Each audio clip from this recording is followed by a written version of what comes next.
vi er jo taget en tur her til Haderslev, hvor vi har fået fint besøg. Og det har vi simpelthen af Svend Brandt. Ja. Er det ikke rigtigt? Jo. Ja, velkommen til. Jo, tak. Og Svend, tusind tak, fordi du har tid. Så jeg ved godt, der er meget at lave lige nu her. Der er mange valgarrangementer i de her dage, men der skal være tid til det her også, som er lidt mere afslappende del. Er du ikke også træt om aftenen, når du kommer hjem? Jo, det går op i arbejde og valg. Altså, jeg har jo mit job ved siden af, og det skal også passes, og så valg. Så. Ja. Jeg mødte dig første gang, kan jeg huske. Det var i biografen hernede. Ja. Der var du nede til valgdebat. Ja, i Kosmorama, ja. Nu bliver jeg nødt til at spørge, jeg er vant til at spille teater. Ja. Og der sidder også i forsøgssind, men jeg kan simpelthen ikke stå og holde tale for bare 5 mennesker eller sådan noget. Det vil jeg begynde at ryste så meget over. Men er du ikke nervøs over det? Nej, det er jeg ikke, men altså, man kan også sige, at jeg er jo en gammel rotte i faget, fordi jeg har været kandidat ikke i 100 år, men jeg har da været det siden 90'erne engang. Og også i byrådet i 8 år, så jeg er jo vant til det. Så. Men jeg tror også, du var nervøs i starten. Det blev man det. Jo, for 25 år siden. Ja, jo. Men du er jo kun 30 år nu, så det er ikke så lang tid siden. Nej, jeg er kun lige godt 30. Ja. 30 gange 2 plus lidt ekstra, så jeg er 65. Ja. Hvor gammel tror du, jeg er? Du er noget yngre, end jeg er. Jeg vil sige, det her det er læsebriller. Ja. Altså læsebrillerne, så burde du være i 50'erne, men du er kun i 40'erne. Det er rigtigt, jeg er faktisk kun 43. Det er jo det. Så det er jo ingen af det. Men jeg tænker på, inden vi starter, vi er jo lige så godt gået i gang nu. Kan du ikke præsentere dig selv, hvem du er, og hvad du laver til hverdag? Jo. Jamen, jeg hedder som sagt Svend Brandt, og er faktisk den i Haderslev, der har været medlem af Enhedslisten i længst tid. Ja. Jeg blev medlem tilbage i 89, da jeg vendte hjem fra Tanzania, og Enhedslisten var lige nyopstartet. Jeg boede faktisk i Tanzania i 2,5 år dengang. Arbejdede i Tanzania på læreruddannelsen i Tanzania. Og så har jeg været medlem af Enhedslisten lige siden, og det er en del af min identitet, det er at være medlem af Enhedslisten. Ja. Så, sådan civilt, der er jeg uddannet lærer, og var i nogle år folkeskolelærer. Så kom jeg over i Røde Kors faktisk, og var lærer på asylcentret i Gram. Ja. Og da jeg så havde været det lidt tid, så blev jeg leder af sprogcentret i Haderslev. Og det var jeg så i 20 år, og nu har jeg i 11 år været på læreruddannelsen i Haderslev. Har der egentlig været et asylcenter i Gram også? Ja, ude der, hvor højskolen er i dag, var der asylcenter tilbage i 93, 94 eller sådan noget. Var det inden eller var det ikke der også, der hvor der har været efterskole også? Jo, det er samme bygning, ja. Og så har der faktisk også været sygehus, hvis ikke der er fejl. Det var der helt tilbage i gamle dage, ja. Var det dengang du levede, eller i den tid du har levet?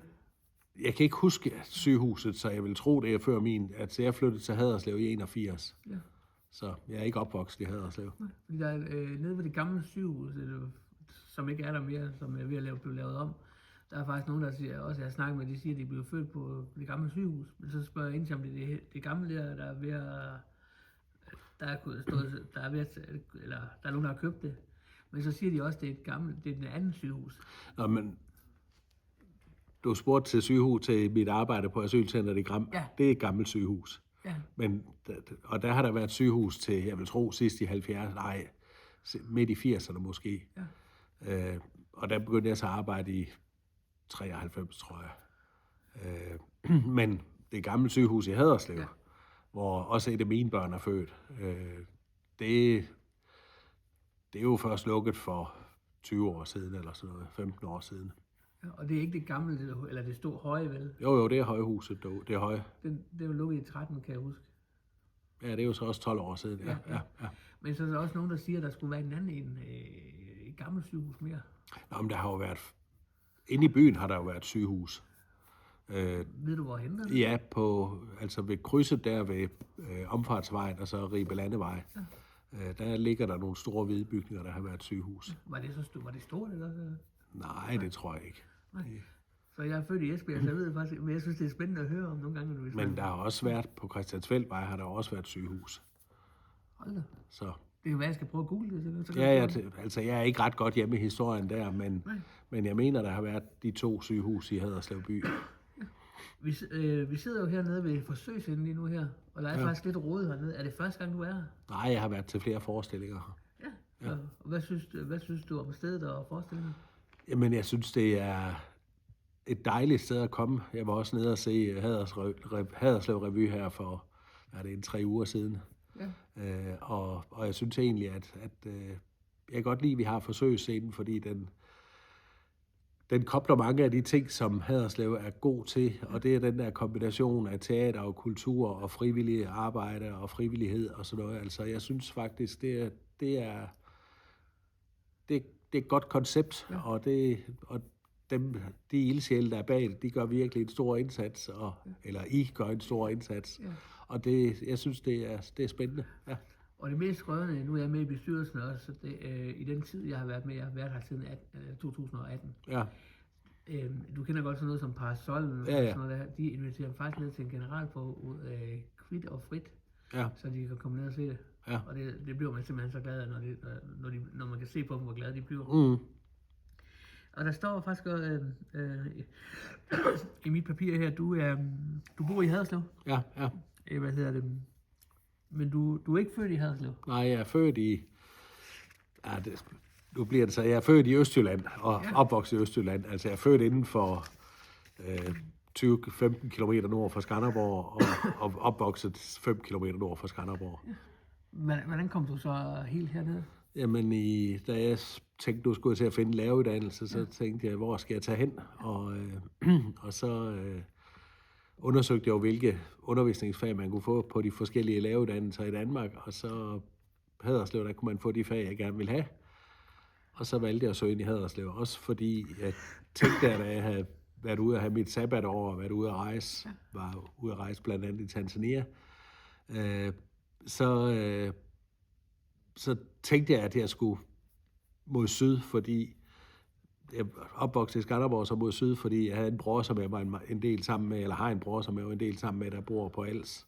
Og så tænkte jeg, så Haderslev, det var halvvejs, så de havde de rigtige fag, så lad mig tage til Haderslev. Men så oppe i Østjylland, det er der, du er vokset op, så ikke? Ja. Er du gået i skole deroppe også, er det? Jamen, jeg har gået i skole i Hørning, på Hørning skole, ja. Var du glad for det? Ja, altså, jeg tror ikke, jeg hverken var sådan super glad eller super. Det var bare noget, der var, altså. Ja. Jeg har snakket med nogle, og de var ærlige, de synes, det var noget kedeligt. Jamen, det tror jeg ikke, jeg tænkte. Nej. Altså, jeg har altid sådan snakket meget og diskuteret meget og været meget fysisk også, og jeg tror ikke, jeg nåede at kede mig i skolen. Nej. Efter skole, der tog du en uddannelse også? Ja, nok ikke lige med det samme. Nej, altså jeg tog min studentereksamen i Skanderborg, og så var jeg ude og tjene nogle penge, så jeg kom ud og rejse, så da jeg havde tjent penge nok, så købte jeg en billet, og så var jeg ude at rejse i 4 måneder, og så kom jeg hjem og arbejdede lidt igen, og så søgte jeg ind på læreruddannelsen i Haderslev. Hvordan kan det være, at det lige skulle være skole der? Det er et godt spørgsmål, fordi jeg tror, jeg tænkte, at jeg vidste ikke rigtigt, hvad jeg ville være. Jeg var ikke sådan helt afklaret om, hvad jeg skulle bruge resten af mit liv til som fag, og derfor tror jeg tænkte, at skolelæreruddannelse kunne måske også udvikle sig til noget andet. Og det kan man også se i dag, at da jeg havde været lærer i 1 år, så var jeg 3 år i Tanzania, hvor jeg arbejdede på læreruddannelsen, og så var jeg tilbage igen og være folkeskolelærer nogle år, 4 år. Og så begyndte jeg at komme ind i Røde Kors og blev sprogcentersleder, og nu, så jeg har jo ikke undervist i de sidste 30 år. Jeg tænker på også, når du som skolelærer, så når man ser nogle af sine skoleklasser, bliver man så ikke ked af det også, hvis de rejser ud af skolen? Så man kommer til at savne dem, hvis man har været sammen med nogen i studiet? Nej, det tror jeg ikke, men fordi man får en relation, men det er jo også det vigtigste, man kan som lærer, det er jo når man sådan har en god fornemmelse af, at de har fundet ud af det, og de er kommet godt videre. Ja. Eller glæde hedder det, skulle jeg sætte det måske på den måde. Ja, altså det, jeg synes faktisk, der er meget, jamen helt konkret her i formiddags, var jeg nede på Gravene, der var torv der, jeg stod og skulle lave lidt politisk snak dernede, og så kommer der en hen, og som er en mor til en af mine, en af de børn, jeg havde, en af de børn, jeg har haft længst, fordi jeg tror, jeg var knap 4 år på Fagerdal-skolen, så der var jeg klasselærer for hende. Og det det er jo godt sådan lige her 30-35 år efter, og alligevel få en hilsen fra moren, der kommer og siger, jamen hun har det godt. Hun, sådan og sådan går det, og det sker egentlig tit, at der dukker nogen op, som siger, jamen jeg havde dig i 3. klasse. Kan I virkelig huske det? Ja, og en ting af dem, jeg har haft, som hende her, jeg har haft i, hvor jeg også kender forældrene.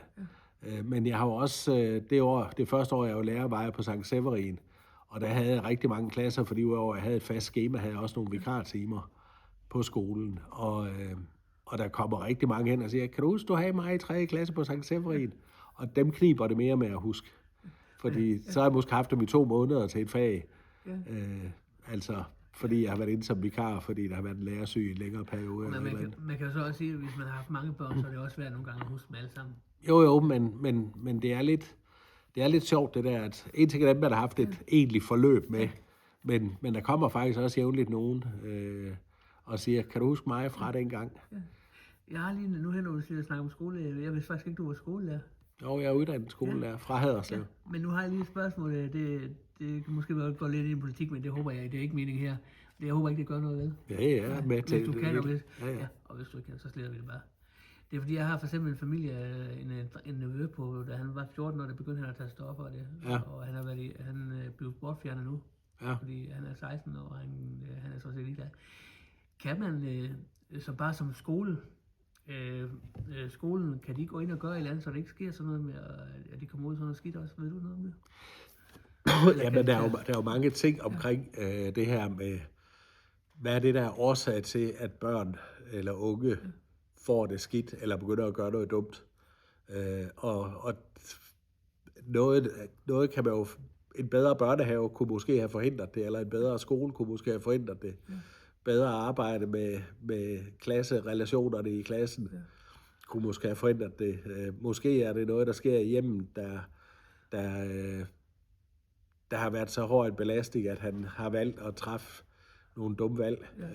Altså, det kan jeg jo ikke sige noget generelt om, men der er ingen tvivl om, at der er jo mange omkring et barn, og jo tidligere man får sikret en ordentlig kvalitet i undervisningen, eller i børnehaven, eller i vuggestuen, jo mindre er risikoen for, at det her sker. Ja. Men det er jo ikke kun skolen og kun børnehaven, der kan lave om på de ting. Nej. Men jeg tror også, det er så hun har haft nogle psykiske problemer i lang tid, hendes mor der, så jeg tror også, det kan være lidt der. Jamen, det er lige præcis det, at dybest set er det jo ligegyldigt, hvad der er årsagen. Ja. Det, der er vigtigt, det er, at vi skal tage fat i nuet og sige, hvordan kan den her unge, som har det, som vedkommende har det nu, få det bedst muligt. Og det gælder, når et barn er 1 år gammel, det gælder, når barnet er 7 år gammel og 14 år gammel. Og det gælder også for familien. Altså, vi skal jo kigge på det hele. Det er jo ikke kun det, der sker i skolen, eller kun det, der sker i hjemmet. Det er jo samspil, vi skal have til at fungere på alle fronter. Det var bare lige et hurtigt spørgsmål, jeg havde, som ikke var skrevet op her, så det var fint, så fik vi også den med. Ja. Du stiller jo op her til byrådet den 18. i 11. Ja. Jeg har godt nok skrevet det ned her, men jeg kan dem efterhånden, hvornår det er og sådan noget. Men jeg glæder du ikke? Jo, det er da, altså, det er jo juleaften for politikere. Ja. Altså, det er valgkampen her, det er julemåneden, og så udløses det hele juleaften. Det er en dejlig tid. Hvad er forventningerne så? Nu er det jo gået i gang med valgkampen, men man siger cirka 3 uger. Hvad er forventningerne i de 3 uger for dig, hvad du skal lave? Jamen, der er ingen tvivl om, at jeg tror, jeg havde det første valgmøde omkring den 5. september, og siden da har det jo sådan mere eller mindre, og især efter efterårsferien, har det virkelig været mange valgarrangementer og ture på gågaden og sådan nogle ting. Husstandsomdeling af flyers og plakatopsætning og sådan noget. Og det topper her de næste dage. Ja. Og så, når vi så er sådan hen et par dage før valg, jamen så dør det ud. Og så kommer selve juleaften. Men tiden går med at diskutere politik og svare på henvendelser fra borgere og diskutere, hvordan kan vi gøre det bedre i den næste periode, fordi det har jo den sidste periode har været lidt stille med at lave gode nye tiltag. Man har lavet nogle sådan små stik, altså man har fået indført nogle tolærerordninger eller tovoksenordninger i skolen for de små klasser, og man har gjort bedre vilkår for kommunale ansattes barns sygedag og sådan noget, men det er jo meget få og små sager, hvor der egentlig er sket det store. De sidste 4 år har egentlig været præget af bare drift, og det synes jeg ikke er godt nok. Vi skal forbedre det hele tiden. Ja. Og det er svært noget af det politisk, det tager lang tid. Ja. Fordi så skal man ind og sidde og snakke og sådan noget. Ja, man skal jo kunne tælle til 16, som jeg plejer at sige. Ja. Når der er 31 byrådsmedlemmer, skal man altid vide, at man har et flertal bag sig. Eller så er der også nogen, der siger, at det er faktisk kun 15. Du skal have 15 med dig. Ja. Så er det også. Ja. Jeg tænker på, jeg har faktisk fået at vide af en, fordi det er jo ikke det helt store lønningsposer, man får for at være politiker. Nej. Og jeg har snakket med en, der hedder Janus også, han er fra Jelsag, han stiller også op. Det er så i Vejen. Ja. Men han siger, at man skal kunne lide at have magt. For at være inde i politik også. Man kan godt lide at skulle have lov at være med til at bestemme nogle ting og sådan noget. Er du ikke enig i det? Jo, men der er jo ingen tvivl om, at hvis magt, det betyder, at jeg gerne vil have indflydelse til at gøre det bedre, så er det rigtigt. Men magt er jo mange ting, fordi jeg er jo dybest set ligeglad med personlig magt. Ja. Det jeg vil, det er, at jeg vil have politisk magt. Ja. Men det er så også det, han gerne vil have. Hvad hedder det? Fordi hvis man ikke gerne vil være med til at bestemme noget, så kan man også lige så godt lade være med at være med. Ja, altså der er ingen tvivl om, at det jeg går ind i politik for, det er, at jeg mener virkelig, vi trænger til at få forbedret nogle ting i kommunen. Og selvom jeg typisk sidder i et mindretal, så med hårdt arbejde, så tænker jeg også, at jeg kan påvirke og få noget til at blive bedre alligevel. Ja, er det ikke noget, hvor mange, lige nu der har jeg kun én kandidat, eller har ikke én kandidat? Jo. Ja. Og man kan jo så sige, hvis der nu er 15, der er mod og 15, der er med, så er det jo simpelthen I skal, eller måske I skal snakke med. Altså vi har jo hvis vi kigger over de sidste 3 valg, så havde vi 2 i byrådet, de 2 foregående, og ved sidste valg, hvis vi har haft det valgforbund, vi plejer at have, så har vi også haft 2 ind, så det var sådan meget tæt på, at vi havde 2 ind også ved sidste valg, så vi tror egentlig, vi kommer 2 ind igen den her gang. Nu har vi Helene, var det ikke? Jo. Hun sidder derinde nu? Hun sidder inde nu, jeg er i byrådet for, eller kommunalbestyrelse, som det hedder i Haderslev. Er det så kun hende, der bestemmer, eller skal I samarbejde også dem, der er med i, som en som dig og nogle af de andre? Ja, vi diskuterer rigtig meget, og det er sjældent, Helene skal til et politisk møde, hvor hun ikke i forvejen enten har diskuteret nogle ting med mig, eller med Mathias, som er nummer 3 på listen, eller altså, det bliver diskuteret. Noget har vi på egentlige møder, og noget bliver bare lidt mail frem og tilbage, lidt telefonsnak. Så selvom,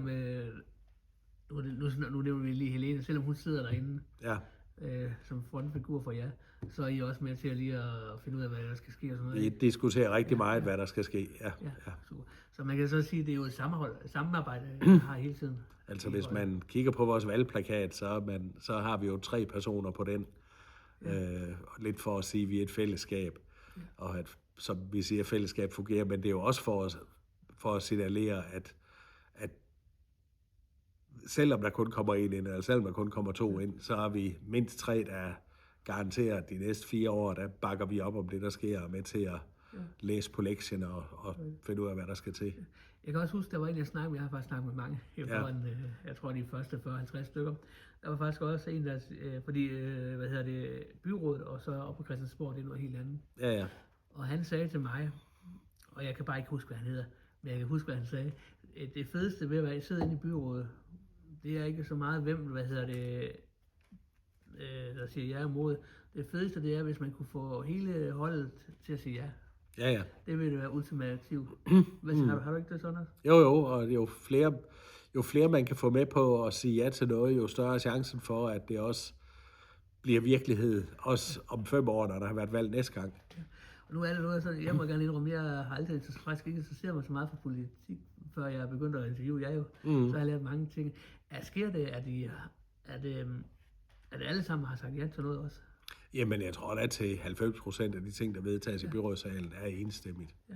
Så det er... Og det er jo også...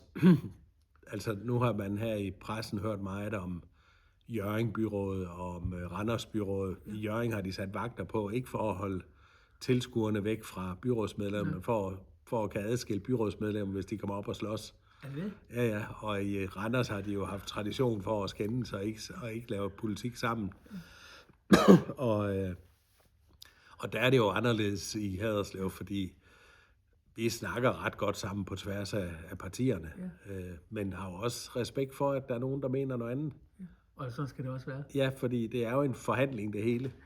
Ja. Men nu snakker vi om ham der Carsten også, hvad hedder hans parti? Leth Smith Slesvigs parti. Ja, jeg kan aldrig udtale det, og det er svært. Altså, som person, så har du også den sag, der var i Tønder med ham der borgmesteren, hvis du kan huske den. Den kan jeg ret godt huske, ja. Har du en personlig mening om den? Ikke lige måske? Jo, jeg har meget mening om den. Altså sådan, men nu jeg synes jo, det er uanstændigt, at en virksomhedsejer, der arbejder med levende væsener, behandler sine dyr på den måde. Jeg synes generelt, at den måde, vi behandler landbrugsdyr på, er helt hen i hegnen. Det er usmageligt, og det er tosset, og det er dumt, og det er ikke værdigt, hverken for os eller for dyrene. Men når man så kigger på Tønder-sagen, hvor borgmesteren ejer en svinefarm, hvor ikke engang de meget liberale regler bliver overholdt, hvor man virkelig laver dyremishandling. Ja. Altså, jeg synes jo, det burde gøre ham uværdig til at sidde i byrådet. Okay. Omvendt må jeg også sige, at det er måske den bedste borgmester, Tønder har haft i flere år til den funktion, så det er jo et dilemma for dem derovre, at endelig har de fået en god borgmester, der ikke bøvler forkert rundt, og forsøger for alle med, og samtidig så burde han slet ikke have lov til at sidde i byrådet med det. Jeg er glad for, at jeg ikke har set det, så jeg godt oplevet, men jeg har desværre set nogle billeder derfra. Har du haft mulighed for at se dem? Jeg har set flere billeder og set flere klip derfra, ja. Det er jo ikke det mest kønneste syn i hvert fald. Nej, og der er jo heller ingen tvivl om, at det kan da godt være, at man kan finde det på mange andre svinefarmer også. Men og det er jo den måde, vi holder svin og fjerkræ på, og sådan noget, der er helt galt. Altså, det burde være ulovligt. Der skal være jeg synes, der skal være meget mere regler om det. Jamen, der er jo regler om det. Problemet er bare, at reglerne giver lov til, at man kan have alt for mange høns på en kvadratmeter, og at svinene, de må være buret ind på den måde, de er og sådan noget. Så det er jo fordi, man betragter ikke landbrugsdyr som dyr. Altså, man behandler bare som mad, og så er det sådan set det. Ja, som en produktionsenhed. Ja. Jeg synes også, det der med, du ved godt, de der høns, der ligger æg, hvor de sidder i burerne, for eksempel bare ligger æg hele tiden. Ja. Det er jeg stoppet med at støtte, for jeg synes, det er simpelthen så frygteligt at se på. Især når man ser min film på fjernsyn. Og Coop forsøgte på et tidspunkt at lade være med at have burhøns. Ja. Og det betyder, at deres æg blev dyrere, og det betyder, at folk fravalgte Coop, fordi de vil have det billigste lort, for at se det på den måde. Jeg vil hellere gå ind til naboer, så få nogle æg der. Ja. Så. Men udover det, nu kommer vi lige til, det er så spændende, når man snakker, fordi så kommer man til at snakke om nogle andre spørgsmål også, som ikke er spændende. Har du altid interesseret dig for politik? Ja. Jeg er opvokset i en landmandsfamilie, hvor begge mine forældre i hele min barndom og ungdom, og vokset langt ind i voksenlivet, var medlem af Venstre, og boede i en landsby, og sådan virkelig komme fra det der landbrugsmiljø. Og der har egentlig altid været diskuteret politik i mit barndomshjem. Og jeg har altid været meget sådan politisk bevidst. I min folkeskole gik jeg i klasse nogle år med en, hvis far var minister, så en socialdemokrat. Og vi diskuterede politik altid. Jeg kan huske, da jeg var 12 år gammel, var der en afstemning, og en folkeafstemning, og vedkommende, der skulle deltage for det synspunkt, jeg havde, og jeg var lige fyldt 12, var blevet forhindret. Og så sagde jeg, så er der jo, det duer jo ikke, fordi der er jo slet ikke repræsentanter med fra den rigtige vinkel. Og så gik jeg over til skoleinspektørerne, fordi det skulle være et vælgermøde på skolen for mit klasseniveau, eller for klasserne. Og så gik jeg over til skoleinspektøren og sagde, at det måtte han løse, fordi det kunne ikke passe, at vi skulle have et vælgermøde, hvor det vigtigste synspunkt ikke var repræsenteret. Ja, men de kunne ikke skaffe nogen, og han var blevet syg, og så videre, og så videre. Så sagde jeg, så må jeg jo gøre det. Og så jeg derfor ved jeg, så jeg i panel for første gang, da jeg var 12 år gammel. Så, det var også sjovt, var det ikke? Jo, og det var sådan et voksenpanel, så alle de andre, det var folk med stemmeret. Og så sagde der sådan en 12-årig der. Og de var søde ved mig, jeg husker det ikke som svært. Men... Jeg tænkte lige på, du har jo familie også. Ja. Er der nogen i din familie, som ikke stemmer på det, du stemmer på? I dit parti, for eksempel? Jeg tror faktisk, at blandt børnene de har stemt på Enhedslisten, men jeg tror ikke, de gør det. Det jeg gerne vil hen til, det er, fordi jeg gerne vil høre, om I måske har jeres står og råber og skriger hinanden, når I snakker politik. Det gør I ikke, vel? Jamen, jeg råber og skriger jo ikke af nogen. Altså, jeg kan jo ikke blive... Altså, det gør jeg jo heller ikke af mine politiske modstandere. Altså... Det er fordi, når man ser inde på, for eksempel på Facebook og sådan noget, det er så over på Christiansborg, måske, ham den høje mand der, og du ved godt, hvem han er, gør du ikke det? Ham det er Slagsby, eller... Morten Messerschmidt, eller... Nej, der er en anden med briller også, som er utrolig høj, han har et specielt navn, som jeg ikke lige kan ud. Nå, ja. Men de sidder jo, når man går ind på Facebook, så sidder de jo faktisk nogle gange og signerer den ene parti efter den anden. Og det kunne godt være, at I var sådan i familien også. Nej. Altså, jeg kommer over i en landbrugsfamilie, så der er jo folk fra Enhedslisten til Venstre i familien. Ja. Altså i min søskendeflok og sådan noget. Og det er jo ikke... vi diskuterer meget politik, men det er da altid på en ordentlig måde. Ja. Og så det skal det jo helst også. Ja. Altså jeg forstår simpelthen ikke, der er nogen, der... Altså hvis folk begynder at råbe af mig, jeg vil da sige til dem, jeg gider ikke at diskutere, klappe i. Ja. Så går man bare så, ja. Hvis vi skal diskutere, så tal ordentligt. Ja. Altså, jeg vil da ikke... Altså, livet er for kort til at blive sur. Ja, at blive sur og behandle hinanden på den måde. Og man kan så sige, hvis man nu diskuterer på en kraftig måde, så kan man heller ikke rigtig forstå hinanden, fordi så råber man jo næsten lige. Ja, altså... Og jeg har da også her i nogle vælgermøder været ude i nogle meddebattanter, der har sagt nogle ting, der er jo helt tåbelige, men så må jeg jo bare sige, det er helt tåbeligt. Jeg skal ikke råbe. Nej, det må du sige det normalt, ligesom vi sidder snakker. Ja. Partiet er du stillet op for? Ja, det er Enhedslisten. Ja. Hvorfor lige det parti her? Jamen, som sagt, så er den i Haderslev, der har været medlem længst tid, og før det var jeg medlem af VS og Venstre Socialisterne. Jeg tror noget med, at jeg tænker, at samfundet skal opbygges på en anden måde. Altså, vi skal... En ting er, at de fattigste skal have det bedre, og de rige skal betale mere i skat, og vi skal have et ordentligt klima og alle de der ting. Men helt grundlæggende, så vil jeg gerne have, at folk har større indflydelse på deres liv og deres arbejde. At vi bygger samfundet anderledes op. Jeg diskuterer det meget. Altså, da jeg var nyuddannet folkeskolelærer og var lærer ude på en skole, mit første job, det var på Sankt Severin-skolen, inden jeg så rejste til Tanzania. Der var der en skoleleder, og så var der en viceskoleleder, der havde halvdelen af skemaet. Han havde nok halv tid på kontoret og halv tid ude i en klasse, eller i klasserne. Og så var der en deltidsansat sekretær. Og så var der måske 3-4 personer nede på centralforvaltningen. Og i dag er det jo helt vildt, på trods af, at man har computer til at styre rigtig mange ting, at det er blevet lettere at lægge skema, det er blevet lettere at styre timetallet og så videre. På trods af alle de der ting, så har man jo i dag afdelingsledere og konsulenter tilknyttet for at lære lærerne, hvordan man skal undervise, fordi man har taget forberedelsestiden fra dem og til at... Altså, der er så mange ting, der er kommet ind i det her mellemlag mellem skoledirektøren og skolelederen og læreren, at det er blevet meget sværere at være lærer, og det er blevet meget sværere at være skoleleder, fordi jo flere der er over skolelederen, jo flere gange skal skolelederen, han har sagt, kigge op af og løse opgaver over for de konsulenter, der stiller spørgsmål, eller over for de ledere i skoleudvalget, der stiller spørgsmål.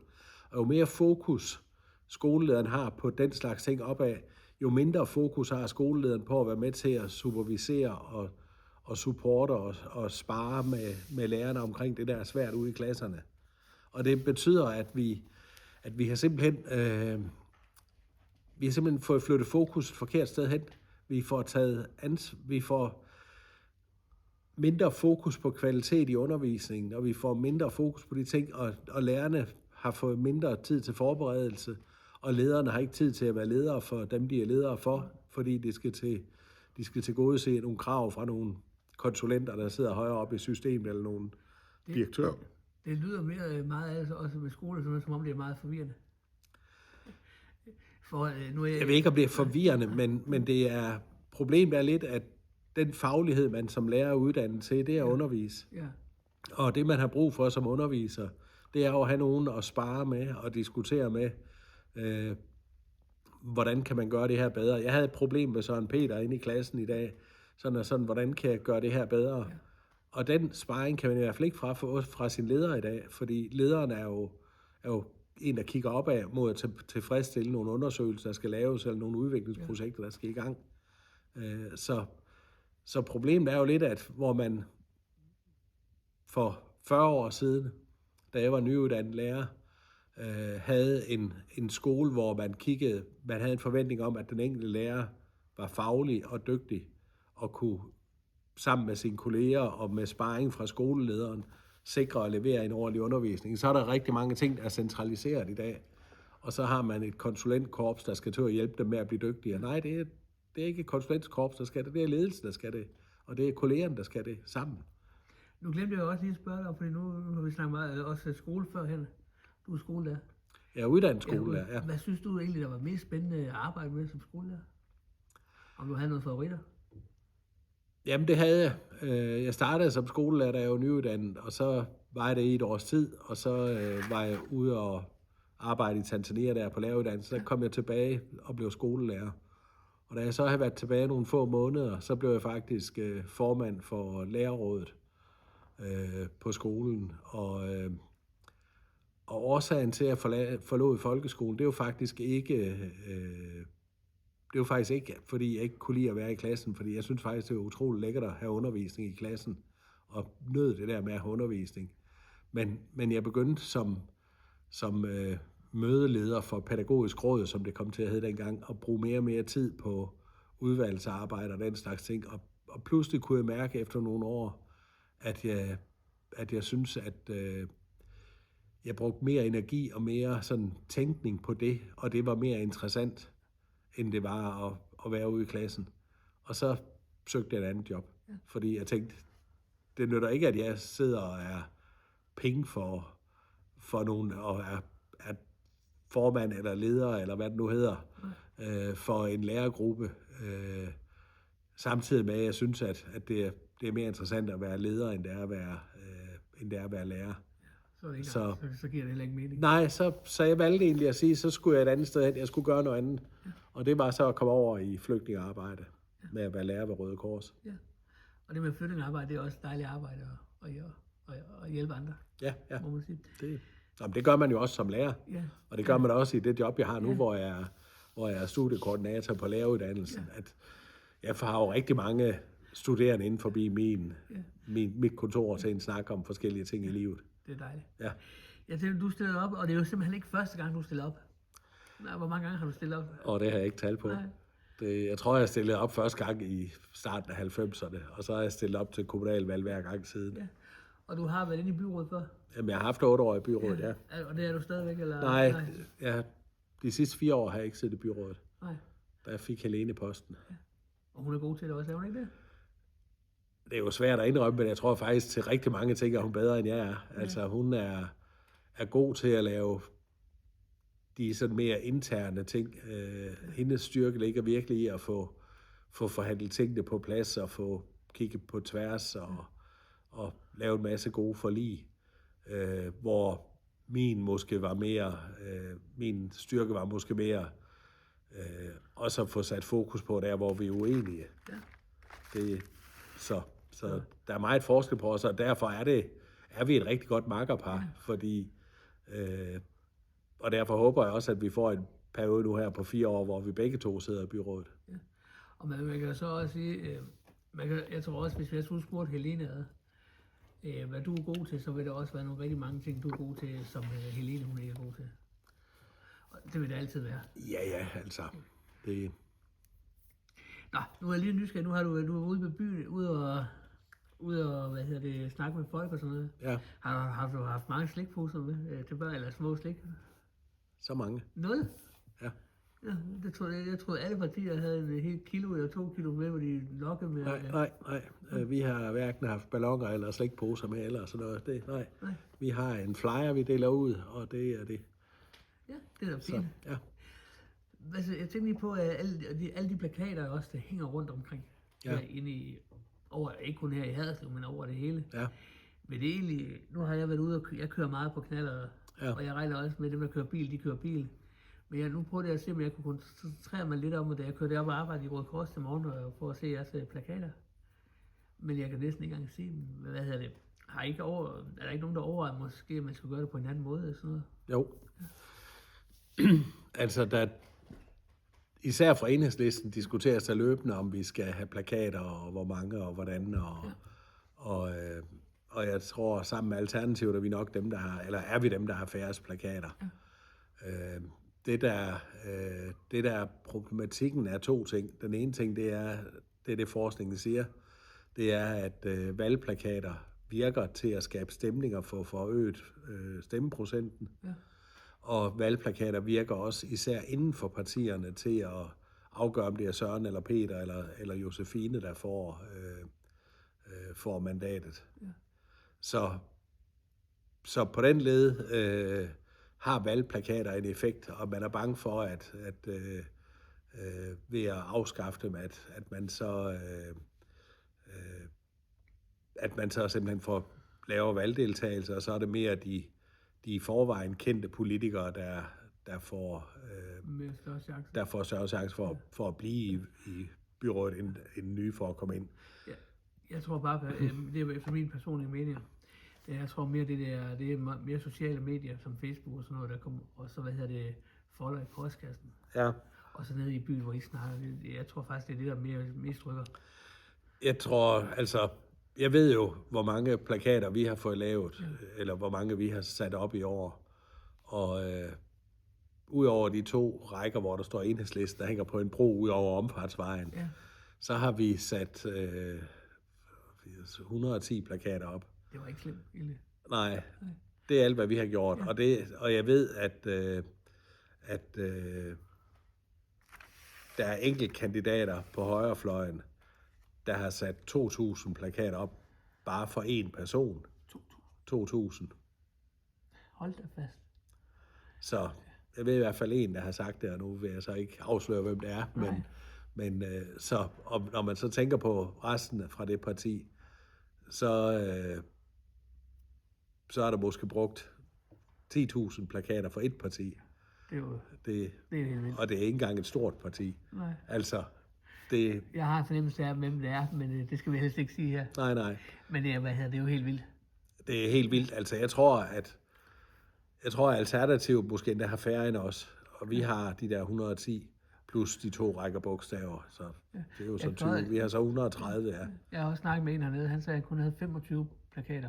Der er også nogen, der ikke har nogen plakater. Så. Ja. Så, men udover det, så er vi faktisk næsten færdige. Det er derfor, jeg smed mine læsebriller, så jeg ikke kan læse med fag. Ja. Men jeg tænker faktisk, at man burde lave en aftale i byrådet, at man lægger loft på, hvor mange plakater hver parti må have. Ja. Fordi man kan så, nu kan jeg jo, som jeg bor i Kolding Kommune, men jeg kan huske sidste gang, der var valg, det var der, Eva Kjær, hun blev lidt, hun blev lidt sur, fordi hun ikke kom ind. Fordi hun ikke blev borgmester. Ja. Og så flyttede hun. Ja. Men det er så, hvad det er. Men jeg kan huske, en der hedder Karina Lorentzen. Ja. Hold fast, jeg blev sur, og det var respektløst. Kender du Vejlevej derude? Ja. Hele Vejlevej var op. Nu siger jeg det bare som det er, men jeg håber ikke, jeg tror heller ikke, hun ser det her, men jeg håber ikke, hun tager det personligt. Men hele vejen var oppustet med bare plakater af hende. Hun gav ikke en chance til nogle af de andre Ja. Og det er sgu også synd. Ja. Men det er rigtigt, at hvis nu man i stedet for aftalte, at det var maks 50 for partiet, og så 10 per kandidat, eller sådan et eller andet. Eller måske det, som de gør over på Bornholm derovre, måske finder de område, hvor de har plakaterne op, så kan folk komme ind og se dem der. Ja. Det vil jo også være en god. Ja. Men udover det, så går du jo til valg. Ja. Hvad går du til valg på? Jamen, hvis jeg sådan skal bruge floskelen, så har vi jo sådan en standard floskel, der hedder fællesskab fungerer. Og det er jo meget det der at tænke på, hvordan skal vi sikre, at den enkelte socialrådgiver eller den enkelte hjemmepleje medarbejder har indflydelse på egen hverdag og på, at vi skal gøre det bedst muligt for den gamle. Ja. Men hvis jeg sådan skal kigge på, hvad jeg reelt går til valg på, jamen så er det jo noget inden for det grønne område med især havmiljø og sø- og åmiljø. Vores biodiversitet er helt hen i hegnet. Og så er det børn og ældre. Så det er børn og ældre og miljø, det er nok de tungeste sager, så det er min kampagne, og også det, jeg har arbejdet med i mange år. Så man kan så sige, at der er i hvert fald nok at tage fat i? Det er det. Jeg har snakket med flere i dag faktisk, der er brugere af ældreplejen, der var nede på gravene, og som nogen direkte, og nogen var det forældrene, hvor man må sige, der er et stykke arbejde, vi skal i gang med, og det skal vi 1. januar. Og det kan ikke gå, det skal bare gå lidt tæt. Det skal gå hurtigt, ja. Ikke for langsomt i hvert fald. Nej. Nu er det, som jeg sagde før, så har vi jo snakket sammen nede i biografen. Ja. Eller ikke, jeg mødte dig dernede lige efter. Ja.